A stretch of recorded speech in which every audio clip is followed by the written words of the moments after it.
So I finally got my hands on the new Apple iPhone 11 Pro Max. Silly name, but there you go. And these are just my early impressions. I really haven't had long enough to fully comprehensively test it out, but I've tested every Apple iPhone generation to date, so I do have a fair bit of background in these devices. So what do I think? Well, it's a very Apple device, for both better and worse.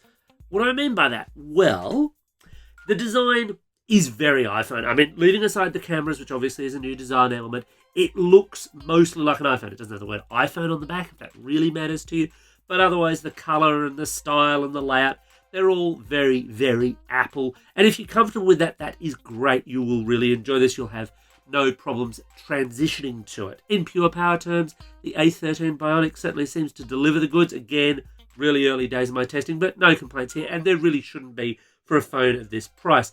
Of course, the real standout feature here are these cameras, the triple camera array. And Apple would have you believe that this is new and innovative. And look, if you're within the Apple-only space, yeah, it's a new feature to have. If you look at that wider smartphone space, and especially things like Android, yeah, look, triple cameras, even more, have been around for some time. Not maybe so innovative in that space.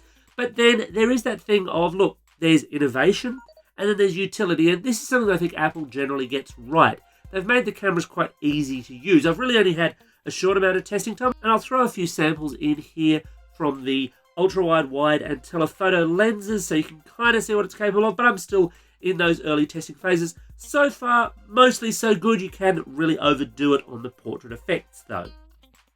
Now, the iPhone 11 Pro Max is a premium-priced phone, and there is a bit of sticker shock associated with this model, so I think it actually has to work a little harder than most to justify that price. I'll have a full review coming soon, so stay tuned. Thanks for watching. What do you think? Are you keen on the 11 Pro Max? Is there any particular detail you'd like me to dive deeper into?